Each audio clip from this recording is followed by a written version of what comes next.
Best audio book summary में आप सभी का स्वागत है। दोस्तों, आज हम बुक की बात करने वाले हैं पॉजिटिव थिंकिंग, सफलता की चमत्कारिक उड़ान की। इस बुक को सुनने वाला कभी असफल हो ही नहीं सकता। 24 घंटे में सफलता हासिल करें। पॉजिटिव थिंकिंग, सफलता की चमत्कारिक उड़ान।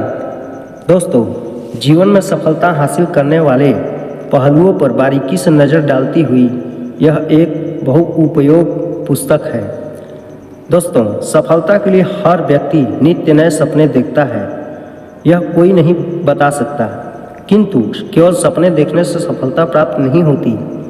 एक व्यक्ति खूब मेहनत करता है, लेकिन कई बार शीर्ष पर पहुंचने से पहले ही लुढ़क जाता है। फिर पैदा होती है उसमें कुंठा और अविश्वास, प्रणाली के प्रति विद्रोह की भावना। सपनों या भावी योजनाओं को हकीकत में बदलना कोई दुष्कर्म कर्म नहीं है। आवश्यकता है तो केवल पॉजिटिव थिंकिंग की। जी हाँ, यदि आप पॉजिटिव थिंकिंग रखेंगे तो निश्चित ही जीत की ओर बढ़ेंगे। यूँ कहिए कि जीत आपके कदमों में होगी।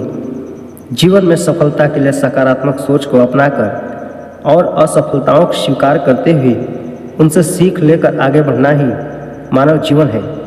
यह बुक आपको पॉजिटिव थिंकिंग के महत्वपूर्ण कारगर फार्मूले को बताएगी। जीवन के हर पहलुओं को करती है बुक निश्चित ही आपको सफलता की नई उड़ान भरने में सहायक सिद्ध होगी। ऐसा मार्गदर्शन जो कभी असफल हो ही नहीं सकता। दोस्तों, बात करने वाले हैं हम कुछ महत्वपूर्ण अनमोल वचनों की। असफलता की अवस्था तभी अनुभव होती है जब व्यक्ति को अतीत में गर्व करने योग्य कुछ न हो और भविष्य के लिए कोई आशा बची न हो। यह कथन रॉबर्ट फ्रॉस्ट का है। आत्मविश्वास सरीखा दूसरा मित्र नहीं, आत्मविश्वास ही भावी उन्नति की प्रथम सीढ़ी है। अतः सर्वप्रथम आत्मविश्वास करना सीखो। यह बात स्वामी विवेकानंद जी कहते हैं। जीवन का सबसे बड़ा पुरस्कार जीवन की सबसे बड़ी संपत्ति है। किसी विशेष बात की प्रवृत्ति लेकर जन्म लेना, मनुष्य को उसी प्रवृत्ति की पूर्ति में ही सुख मिलता है। यह कथन इमर्सन का है। वही काम करना ठीक है जिसे करके पछताना न पड़े और जिसके फल को प्रसन्न मन से भोग सके। यह कथन गौतम बुद्ध का है। मानव जीवन में लगन बड़े महत्व की वस्तु है। जिसमें लगन है वह बूढ़ा भी जवान है, जिसमें लगन नहीं वह जवान भी मृतक के समान है। यह कथन प्रेमचंद जी का है। चलिए दोस्तों, आगे बढ़ते हैं। जीवन में सफलता उत्साह व कर्म से ही प्राप्त होती है। आप मानसिक शांति व आंतरिक शक्ति भी प्राप्त कर सकते हैं। कैसे? पॉजिटिव थिंकिंग से। सफलता के लिए आत्मविश्वास कैसे जगाएं? लोगों को प्रेरित कर अपना कार्य कराने की तकनीकें, नेतृत्व क्षमता का विकास करने वाले फार्मूले, आत्मविश्वास बढ़ाने के उपाय, आत्मशंकाओं को मिटाने वाले फार्मूले, आंतरिक ऊर्जा शक्ति पाने की योजना, शक्तियों का संपूर्ण दोहन करने के उपाय, खुशी व लगन से काम करने के उपाय। ऐसा मार्गदर्शन है जो कभी असफल हो ही नहीं सकता। दोस्तों, बात करने वाले हैं इस बुक की। पॉजिटिव थिंकिंग बुक जो है, इसके 1 से लेकर 10 तक लेसन की। पहला लेसन है कर्म क्षेत्र का निर्धारण। दूसरा लेसन है अपनी खासियत कैसे पहचानें। तीसरा लेसन है प्लानिंग के साथ विल पावर भी जरूरी। चौथा लेसन है आत्मसंबंध और 5वां लेसन है साहचर्य। छठा लेसन है विश्वास। 7वां लेसन है सकारात्मक विचार। 8वां लेसन है स्वावलंबन। 9वां लेसन है उदार बने। दोस्तों, और 10वां लेसन है समझ और बूझ। और दोस्तों, यह 10 लेसन आपके बीच में जा रहा है और आगे नेक्स्ट वीडियो आएगी तो अगला लेसन आपको मिलेगा। दोस्तों, बात करते हैं प्रथम लेसन, कर्म क्षेत्र का निर्धारण। जीवन में हर व्यक्ति सफल होना चाहता है, लेकिन हर किसी की रुचि और कार्य अलग अलग होता है। अपनी रुचि के मुताबिक किसी ने कोई भी कार्य अपनाया हो, कोई भी नौकरी हासिल की हो, लेकिन यह सर्वमान्य तथ्य है कि दुनिया भर के 75% कामकाजी लोग अपनी वर्तमान नौकरी से खुश नहीं हैं, जो कार्यक्षेत्र या करियर चुनने को जीवन का सबसे महत्वपूर्ण और संभवतः सबसे कठिन निर्णय भी बना देता है। लेकिन सवाल पैदा होता है कि निर्णय कैसे करें कि आप किस क्षेत्र में सफलता अर्जित कर खुश रह सकते हैं। आजकल नए नए काम और कार्य क्षेत्र विकसित हो रहे हैं। व्यक्ति के सामने अनेकों विकल्प खुले पड़े हैं, लेकिन फिर भी सही विकल्प का चुनाव करना आसान नहीं है। आप करियर का चुनाव करने में यदि असमर्थता महसूस कर रहे हैं तो घबराएं नहीं, बल्कि कुछ खास तथ्यों पर, कुछ खास बातों पर हम बात करने वाले हैं। स्वयं ही किसी निर्णय पर पहुंचकर अपने आप को आप सामर्थ्यवान पाएंगे। शुरुआत में कई बार आपको असफलता मिल सकती है, लेकिन यह नहीं भूलना चाहिए कि यदि आप सही योजना बनाने में ही सफल नहीं रहे तो फिर सफलता कैसे मिलती है। आज के युग में आपको अपनी पसंद का करियर चुनने के लिए ढेर सारे रास्ते मिल जाएंगे। यदि आपके पिताजी एक नेता हैं तो आप नेता बन सकते हैं। यदि आपके पिताजी डॉक्टर हैं तो आप डॉक्टर बन सकते हैं। यदि आपके पिता वकील हैं तो आप भी वकील बन सकते हैं। दोस्तों, यह परंपरा को पारिवारिक दृष्टिकोण से बढ़ा सकते हैं, लेकिन दोस्त जो कर रहा है वह भी कार्य कर सकते हैं, अपना परिवार कारोबार संभाल सकते हैं। यह सब आपके सामने एक प्राथमिक विकल्प है जिनके बारे में आपको ज़्यादा सोचना विचारना समझना नहीं पड़ेगा और आसानी से मार्गदर्शन भी हासिल होगा। दूसरा विकल्प है, आप अपने रुचि के द्वारा कोई भी उद्योग चुन सकते हैं। जैसे आपके पिताजी डॉक्टर हैं तो आप डॉक्टर बन सकते हैं। आपके पिता एक नेता हैं तो आप नेता बन सकते हैं। आपके पिता यदि वकील हैं तो आप वकील भी बन सकते हैं। लेकिन अगर आप चाहते हैं कि दुनिया से कुछ अलग हटकर करना, तो आपके पिताजी जो कर रहे हैं आप वो नहीं करेंगे, बल्कि आप उनसे हट करके कुछ अलग करेंगे, कुछ अलग करने का चुनाव करेंगे और उसमें सफलता हासिल करने के लिए लगन से, मेहनत से तत्पर रहेंगे। चलिए दोस्तों, अब हम पहला स्किल्स के बारे में बात करते हैं। पहला स्किल्स है न्यूनतम स्किल्स वाले जॉब। इस वर्ग में कुरियर, दुकान का सहायक, वेटर आदि आते हैं। इसलिए ऐसी नौकरियों के लिए किसी विशिष्ट शैक्षिक योग्यता या प्रशिक्षण की जरूरत नहीं होती। कार्य के दौरान ही परीक्षण सब लोगों को मिल जाता है, लेकिन समझ बूझ की जरूरत होना इस क्षेत्र में भी जरूरी है। काम कोई छोटा बड़ा नहीं है। यदि आप किसी कारणवश आप नहीं पढ़ पाए तो ऐसी नौकरी करके भी आराम से जीवन यापन कर सकते हैं। दूसरा विकल्प स्किल्स जॉब्स एंड ट्रेड्स, जैसे मोटर मैकेनिकी, टाइपिस्ट, हेयर ड्रेसर, बिजली के काम, प्रिंटिंग प्रेस इत्यादि। मैकेनिक रिसर्च का कॉल सेंटर इत्यादि कार्य स्तर पर गिने जाते हैं। इस तरह के कार्य के लिए पहले कुछ न कुछ प्रशिक्षण लेना जरूरी है। यह प्रशिक्षण ITI या अन्य संबद्ध संस्थान से लिया जा सकता है और ऐसे काम करने के लिए शैक्षिक योग्यता कम से कम इंटर उत्तीर्ण तो होना जरूरी है। तीसरा विकल्प डिफेंस जॉब्स, पुलिसकर्मी, सैनिक, पटवारी आदि सरकारी नौकरियां इस स्तर में आती हैं। इस तरह की सरकारी नौकरियों के लिए पहले हाई स्कूल उत्तीर्ण शिक्षा की जरूरी होती है, लेकिन अब इंटर कर दी गई है। लेकिन शिक्षा के साथ साथ अच्छा स्वास्थ्य, चुस्ती, फुर्ती और समाज देश सेवा का भी जज्बा होना चाहिए। इनमें भर्ती की प्रवेश प्रक्रियाएं होती है जिन्हें पूरा करना अनिवार्य होता है। बात करते हैं चौथा स्तर मिडिल जॉब्स। मिडिल जॉब्स में शिक्षक, लाइब्रेरियन, ऑडियोलॉजिस्ट, फार्मिस्ट, स्विच थेरेपिस्ट, कंप्यूटर प्रोग्रामर, नर्स, मानव संसाधन मैनेजर, बायोलॉजिस्ट, इंडस्ट्रियल केमिस्ट इत्यादि इस स्तर में आते हैं। ऐसे रोजगार आमतौर पर स्नातक या स्नातकोत्तर की शिक्षा या प्रोफेशनल डिग्री या डिप्लोमा करने वालों के लिए सुरक्षित हैं। दोस्तों, आगे बढ़ते हैं। पांचवा स्तर प्रशासनिक सेवा। पांचवा स्तर प्रशासनिक सेवाएं। IPS, IAS इत्यादि बड़े बड़े अधिकारी इस वर्ग में आते हैं। इसके लिए स्नातक शिक्षा की जरूरी है, जिसकी प्राथमिक शिक्षा परीक्षा, बाद में लिखित परीक्षा और फिर साक्षात्कार से गुजरना पड़ता है। यह सब कितना कठिन होता है भली भांति आप जानते होंगे। इस क्षेत्र के लिए मेहनत और लगन होना जरूरी है। साथ ही साथ भक्ति, ईमानदारी, समाज सेवा का जुनून भी होना चाहिए। उसे ही प्रशासनिक अधिकारी बनने के लिए संघर्ष करना पड़ता है। कई अच्छे संस्थानों में सेवानिवृत्ति IAS PCS भी काम करते देखे गए। अतः स्वतंत्र व्यवसाय का स्तर छठा माना गया है। इस स्तर में यदि करियर की बात करें तो वकील, प्रबंधक, निदेशक, मनोचिकित्सक, न्यायाधीश, सैन्य अधिकारी, प्रोफेसर, स्त्री रोग विशेषज्ञ, सरकारी विभाग के प्रमुख, तकनीकी परामर्शदाता, कंपनी सचिव आदि जॉब्स भी आते हैं। इसके लिए स्नातकोत्तर सहित लंबा अनुभव और प्रशिक्षण की आवश्यकता होती है।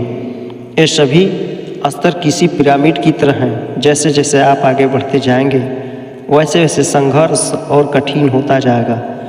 जितने ऊंचे स्तर का काम होगा, शैक्षणिक योग्यता या कार्य क्षमता का अनुभव उतना ही अधिक होना चाहिए।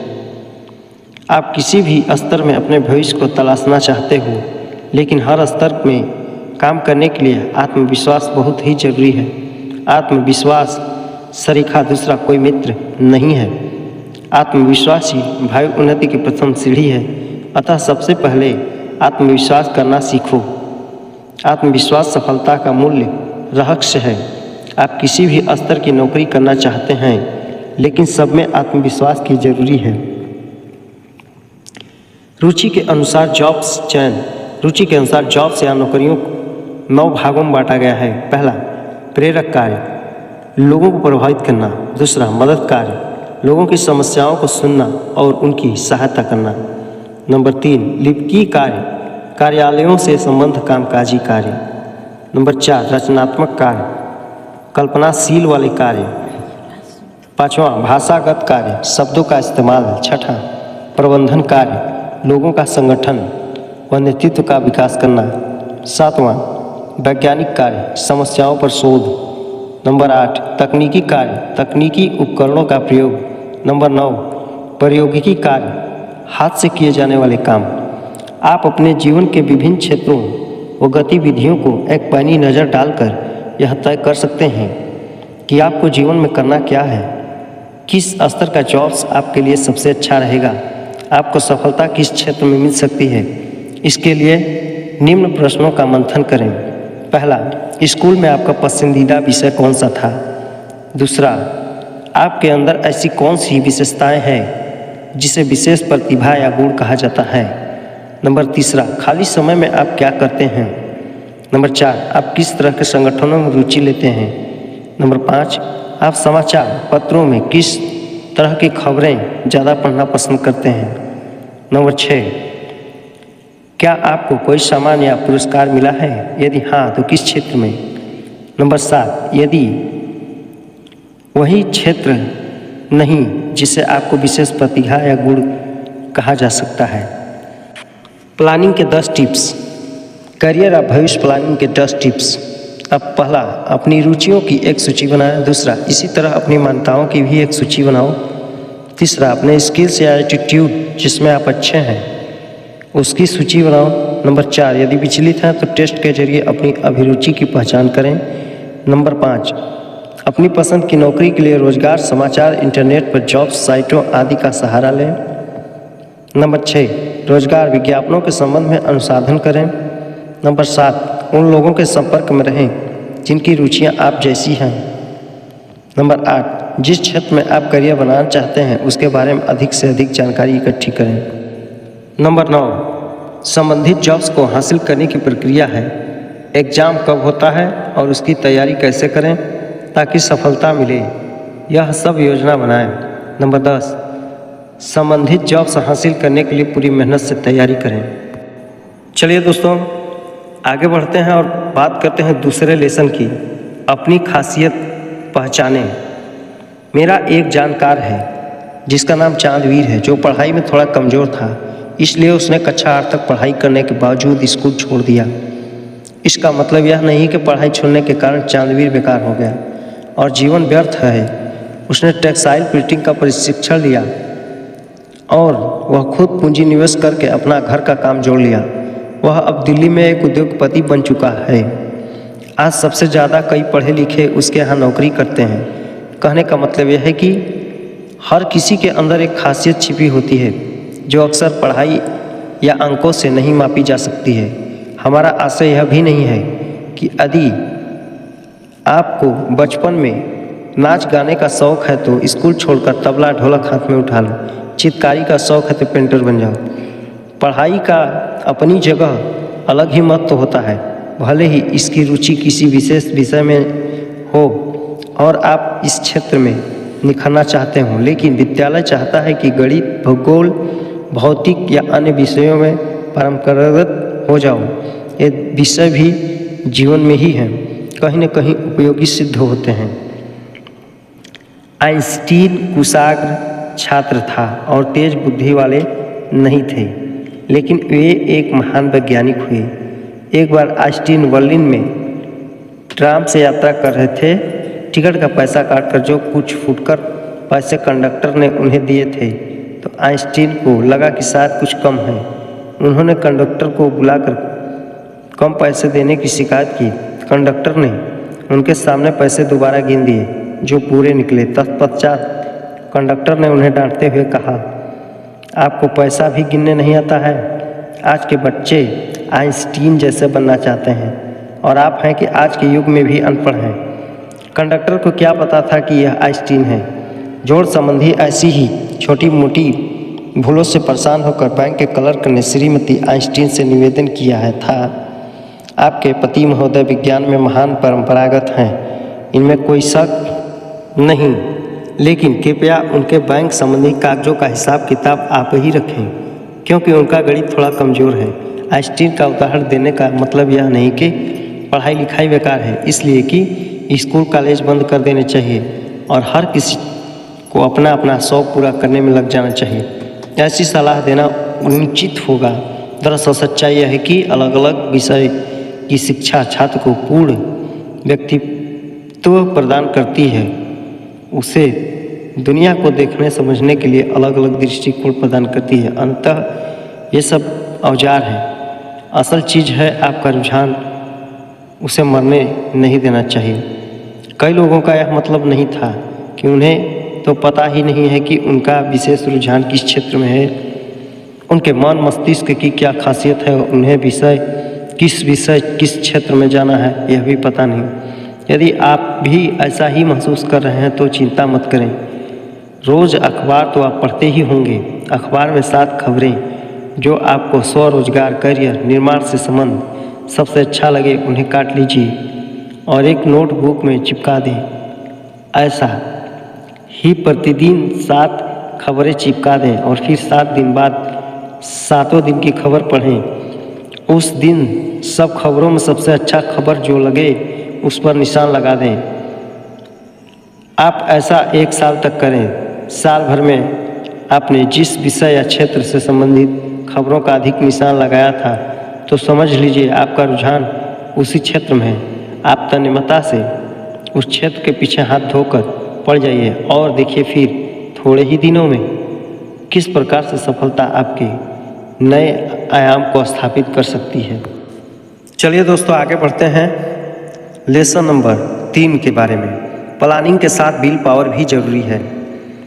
जीवन मूल्यों की कसौटी पर यह बात पूरी तरह खरी उतरती है कि यदि आपको किसी लक्ष्य की प्राप्ति करनी है तो उसके लिए आवश्यक तैयारियां करके अपने कार्य में तन्मयता से जुटना पड़ेगा। कार्य की सिद्धि के लिए न केवल विश्वास होना जरूरी है बल्कि उसे क्रियान्वित करने के लिए आवश्यक योजनाएं भी बनानी पड़ती है और योजनाओं पर काम भी करना पड़ता है। अधिकतर लोग प्लानिंग तो बड़े ज़ोर शोर से करते हैं, लेकिन बीच में थोड़ी सी रुकावट आई तो उनकी योजना और सपने दम तोड़ते नजर आते हैं। वे ये नहीं समझ सकते उनकी योजना क्यों परिणाम तक नहीं पहुंचती। यदि वे गौर करें तो पाएंगे कि इच्छा शक्ति और कर्मठता के अभाव के चलते वे असफल हुए हैं। दरअसल प्लानिंग का व्यवहारिक पक्ष है उस ईमानदारी से जो अमल करना। यदि आप ऐसा नहीं करेंगे तो हो सकता है कार्य की शुरुआत में ही आप हतोत्साहित हो जाएं। मान लिया कोई व्यक्ति बीमार है, डॉक्टर के पास जाता है और डॉक्टर अच्छी तरह से चेकअप करने के बाद उसे दवाई दे देता है तथा आवश्यक परहेज के लिए सचेत कर देता है। लेकिन यदि वह आवश्यक परहेज नहीं कर पाए तो बीमारी से जल्दी मुक्ति नहीं पा सकता है। यदि डॉक्टर के दिशा निर्देशों का पालन करेगा तो निश्चित ही वह जल्द से जल्द ठीक हो जाएगा। यह सर्वमान्य तथ्य है कि जीवन में परिस्थितियां हमेशा एक जैसी नहीं रहती हैं। उतार चढ़ाव तो आते रहते हैं, लेकिन कई बार ऐसा ही होता है कि मेहनत के मुताबिक फल नहीं मिलता। ऐसी स्थितियों में हतोत्साहित नहीं होना चाहिए, बल्कि इस तरह की परिस्थितियों में भी उस काम को निष्ठा व लगन से करना चाहिए।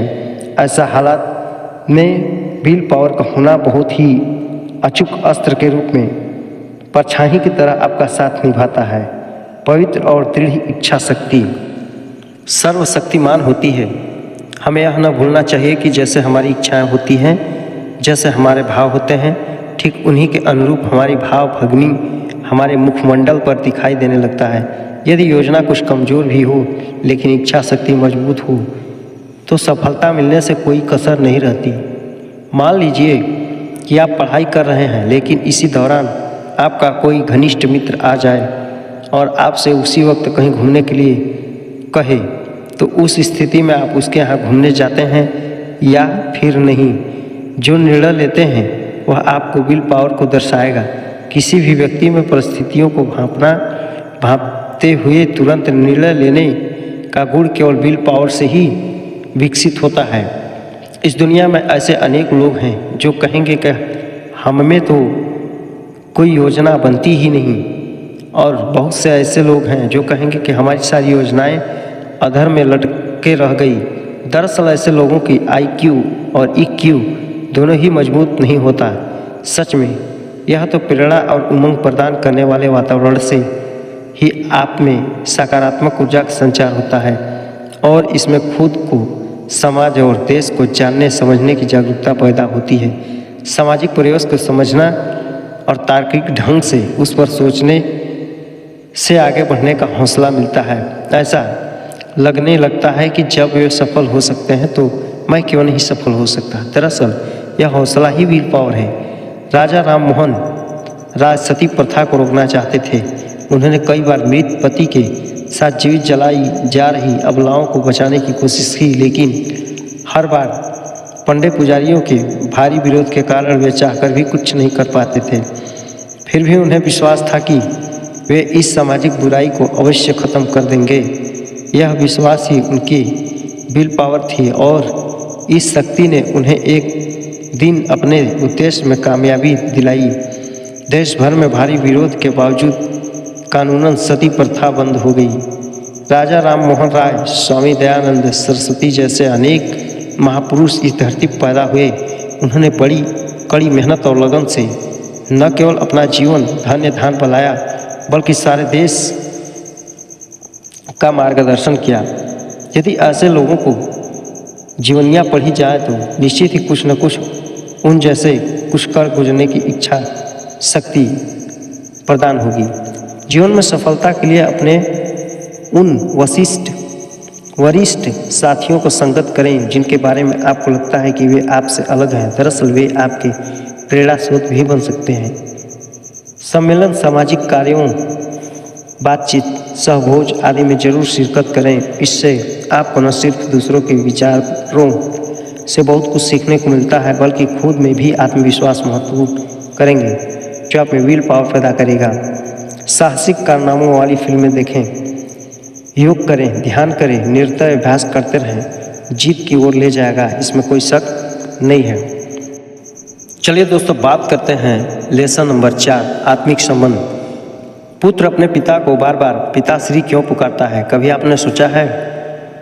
आप कहेंगे कि इसमें सोचने की क्या बात है। पुत्र अपने पिता को पिता नहीं कहेगा तो क्या कहेगा? लेकिन मेरे विचार से आपकी सोच गलत है। 2-3 साल का बच्चा अपने पिता को बार बार इसलिए पिता नहीं पुकारता है कि वह उसका पिता है, बल्कि इसलिए पुकारता है कि उसका संबंध आत्मिक हो जाता है। इसलिए आप जब किसी भी लक्ष्य को पाना चाहते हैं तो उसके साथ आत्मिक संबंध बना लेना चाहिए। ऐसा संबंध बना लेना चाहिए जैसे संबंध एक किसान अपने खेतों के साथ बना लेता है।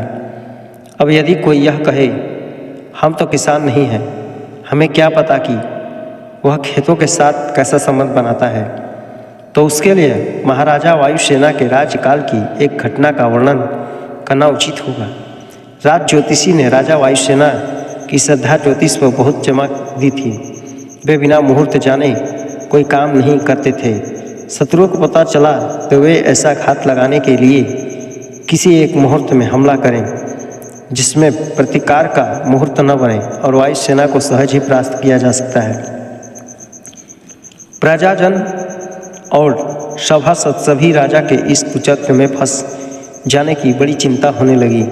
संयोगवश राजा एक बार देश के दौरे पर निकले, साथ में राज ज्योतिषी भी थे। रास्ते में एक किसान मिला जो हल बैल लेकर खेत जोतने जा रहा था। राज ज्योतिषी ने उसे रोककर कहा, मूर्ख, जानता नहीं आज जिस दिशा में दिशाशूल है उसी में चला जा रहा है। ऐसा करने से भयंकर हानि उठानी पड़ेगी। किसान दिशाशूल के बारे में कुछ नहीं जानता था। उसने नम्रतापूर्वक कहा, मैं तो प्रत्येक दिन इसी दिशा में जाता हूँ, इसलिए दिशाशूल होने वाले दिन भी होते होंगे। यदि आपकी बात सच होती तो मेरा कब का सर्वनाश हो गया होता। ज्योतिषी सिटपिटा गया। झेप मिटाने के लिए बोला, लगता है तेरी कोई हस्तरेखा बहुत प्रबल है, दिखा तो अपना हाथ। किसान ने हाथ तो बढ़ा दिया किंतु हथेली नीचे की ओर रखी। ज्योतिष इस पर और अधिक चिढ़े और बोले, मूर्ख, इतना नहीं जानता कि हस्तरेखा दिखाने के लिए हथेली ऊपर की ओर रखनी चाहिए। किसान मुस्कुराया और बोला, हथेली वह फैलाए जिसे किसी से कुछ मांगना हो। जिन हाथों की कमाई से अपना गुजारा करता हूँ उन्हें क्यों किसी दूसरे के आगे फैलाऊं। मुहूर्त तो वह देखे तो कर्महीन और निठल्ला हो। यहाँ तो 365 दिन ही पवित्र हैं। ज्योतिषी महाराज कुछ समझे, यह तो हमें पता नहीं, लेकिन कथा की आगे की महाराज वायुसेना को सद्बुद्धि अवश्य आ गई थी। उन्होंने हर रोज के कार्य से अलग आत्मिक संबंध बना लिया था। राजकाज शुभ मुहूर्त देखने की परंपरा छोड़कर बाद में अपना सारा राजकाल हर पल जनता की सेवा में गुजारा। किसी भी विषय के साथ आत्मिक संबंध स्थापित कर लेने से उससे फिर उसका लगाव टूटने वाला नहीं। यदि आप विद्यार्थी हैं, किसी परीक्षा की तैयारी कर रहे हैं, तो अपने विषय के साथ जैसे ही आत्मिक संबंध स्थापित करेंगे वैसे ही आप देखेंगे कि सफलता आपके निरंतर कदम चूमती रहेगी। किसी भी विषय के साथ आत्मिक संबंध स्थापित कर लेना वैसा ही होता है जैसा कि आत्मा का संबंध परमात्मा से स्थापित हो जाता है। यदि आत्मा का संबंध परमात्मा से स्थापित हो जाए तो फिर भला क्या कहना। अब कोई कहे कि क्या ऐसा भी संभव है, तो इसका उत्तर है हाँ। दरअसल आत्मिक संबंधों की शक्ति को जिस दिन आप समझ जाओगे उस दिन आपका काया पलट जाएगा। नेता सुभाष चंद्र बोस का हिंदी से गहरा आत्मिक संबंध था। वे उन दिनों आज़ाद हिंद फौज बनाकर स्वतंत्रता के लिए युद्ध में जुटे थे। रात को हिंदी लेखन का अभ्यास करते थे। युद्ध के दिनों में नेताजी को हिंदी सीखने देखकर उनके सहायक पूछे, नेताजी, सारे संसार में युद्ध हो रहा है, आपके जीवन को हर समय खतरा है और आप ऐसे समय में हिंदी का अभ्यास कर रहे हैं। नेताजी ने कहा, हिंदी से न केवल मुझे प्रेम है बल्कि करोड़ों आदमियों का इससे आत्मिक संबंध है। हम आज़ादी के लिए लड़ रहे हैं, तो क्या भारत की आज़ादी नहीं चाहिए। इस तरह के उदाहरण मिलते ही आत्मिक संबंधों के कारण लगन से काम के जब किसी विषय या पाठ के साथ आप आत्मिक संबंध स्थापित करेंगे तो फिर उनको कभी भूलने वाले नहीं। और यही अस्थामी स्मरण शक्ति प्रतियोगिता परीक्षा में आपको सफलता उन्नति के पथ पर निरंतर आगे बढ़ने का मूल कारण बनेगी। आपने देखा होगा कि किसी किसी व्यक्ति के ऐसे आत्मिक संबंध बन जाते हैं कि जब एक सप्ताह में 2 मुलाकात होती तो उससे कर न लो तो मन को शांति नहीं मिलती। हमारे दादाश्री के एक मित्र थे। उन दोनों का आपस में इतना आत्मिक संबंध था कि दोनों के घरों के बीच में 2 किलोमीटर का फासला होने के बावजूद भी दोनों प्रतिदिन 1 घंटा 2 घंटा पास बैठकर हुक्का पीते थे, पुरानी बातों को याद किया करते थे। इस तरह आत्मिक संबंध न केवल मनुष्य से बल्कि पुस्तकों से कर्मचारी अपने काम से, संपादक अपार से इत्यादि स्थापित करके नित्य नई ऊंचाइयों को छू सकता है और अपनी ज़िंदगी खुशी से जी सकता है। बात करते हैं लेसन नंबर 5 की। उन्नति पथ पर चलकर लक्ष्य पाने के लिए व्यक्ति को निशाचर नहीं बल्कि सहचर होना चाहिए। यदि आप एक सद्यमी और एक उद्यम को नित्य नई ऊंचाई पर ले जाना चाहते हैं तो अपने कामों के साथ आपका संबंध साहचर्य होना चाहिए। सुंदरलाल एक धनी व्यापारी था, इसलिए नौकर चाकरों की तो कमी नहीं थी। धीरे धीरे उसने अपना सारा कार्य नौकरों पर ही छोड़ दिया और खुद कमज़ोर और आलसी बन बैठा। सुबह देर तक सोना बहुत पसंद आने लगा। अपने आलसी स्वभाव के कारण धीरे धीरे सुंदरलाल की सेहत बिगड़ने लगी। वह पलंग पर पड़ा पड़ा मोटा हो गया था। उससे अब ज़्यादा चला फिरा नहीं जा सकता था। उसने अब अपने सारे काम नौकरों पर छोड़ दिए थे। नौकर अपने मालिक के आलसी स्वभाव से परिचित थे। उन्होंने भी धीरे धीरे बेईमानी करनी शुरू कर दी और इससे सुंदरलाल को व्यापार में नुकसान होने लगा। एक दिन सुंदरलाल का मित्र उनसे मिलने आया। सुंदरलाल ने अपने मित्र से अपनी बीमारी के बारे में बात किया। मित्र होशियार था, वह तुरंत समझ गया कि सुंदरलाल का आलसीपन ही सारी बीमारी की जड़ है।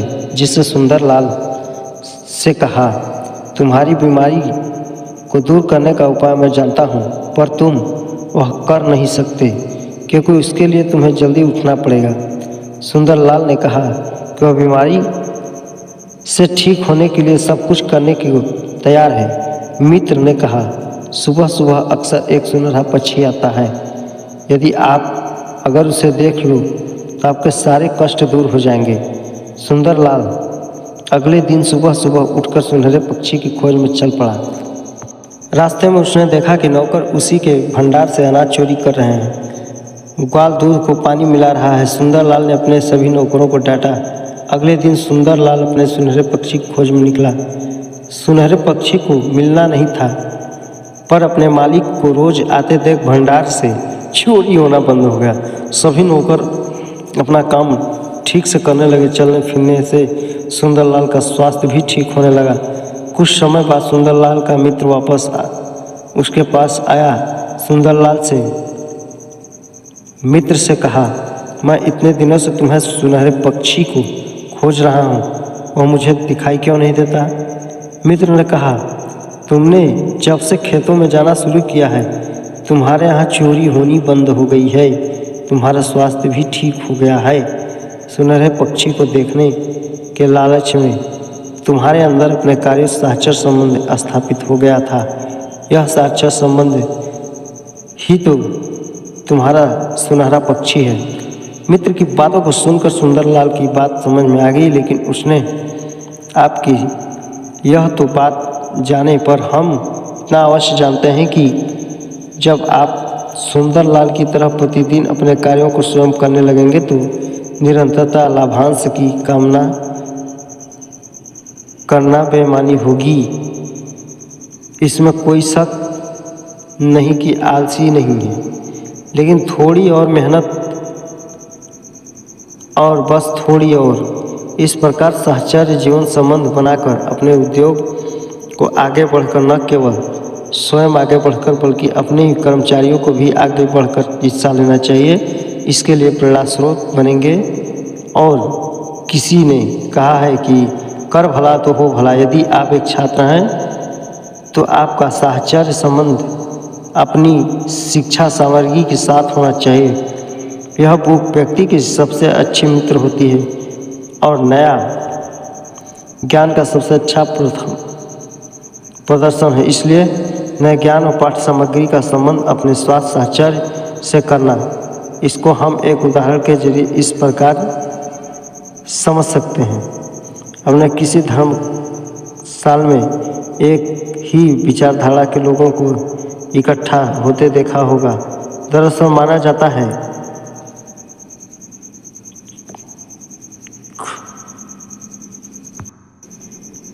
यदि आप एक छात्र हैं तो आपका साहचर्य संबंध अपने शिक्षा सामग्री से होना चाहिए।